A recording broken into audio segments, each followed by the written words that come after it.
Dr. Abiy Ahmed Ali, the Prime Minister of the Federal Democratic Republic of Ethiopia. Your Excellency Cyril Ramaphosa, Your Excellencies, Heads of State and Government, distinguished delegates, let me begin by extending my appreciation to President Cyril Ramaphosa for his extraordinary leadership. I also would like to acknowledge Johannesburg, a city of opportunity and progress. Excellencies, it is with humility and hope that I address you on African soil at this historic G20 summit. Humility because Ethiopia's journey is still unfolding. Hope because our story, like that of many nations here, shows that transformation is possible even in difficult circumstances. Ethiopia is a land of ancient civilization, defined by resilience and prospects still being written. Our homeland has sheltered faiths.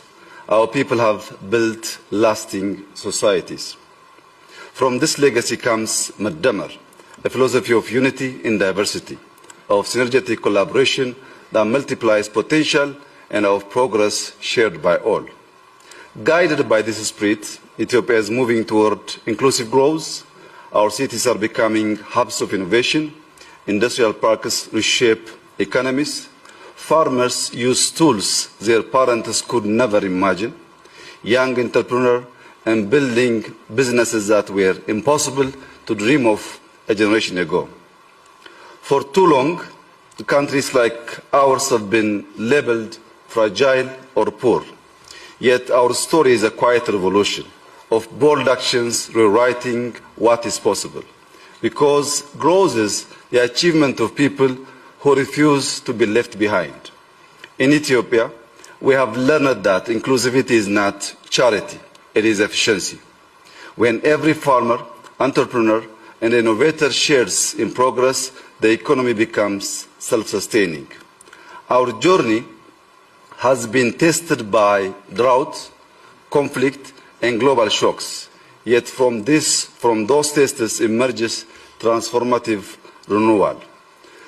We are investing in renewable energy that powers both homes and hope, digital infrastructures that connect citizens, and green agriculture turning smallholder farmers into climate champions.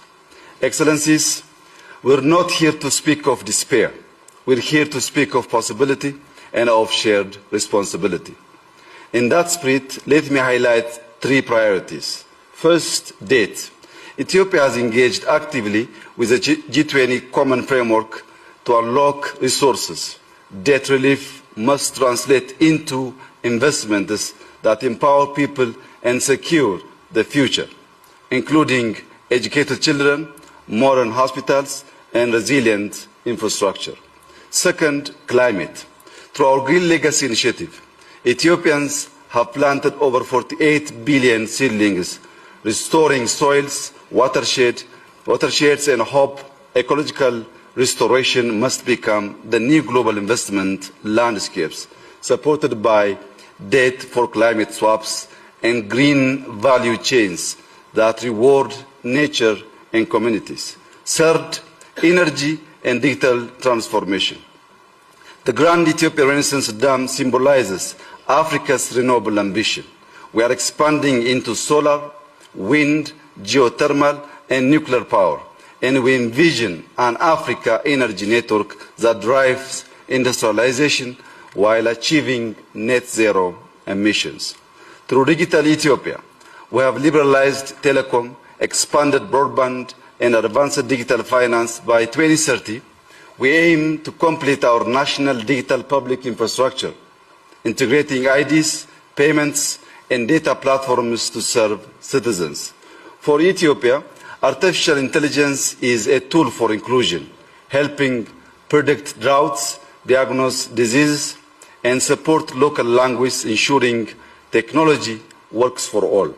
Excellencies, Ethiopia's journey mirrors that of many emerging economies. Our success offers lessons, our challenges offer insights. Inclusivity and sustainable growth is both a practical and a moral imperative for our continent. It requires humility to reconsider what we treasure and courage to redefine what we value. I propose that the G20 adopts a new lens, measures resilience as growth. Let us count not only GDP, but the capacity of societies to withstand and adapt, because that ultimately is what sustains development. Ethiopia stands ready, rooted in Medemar, to contribute to this shared global journey. I thank you.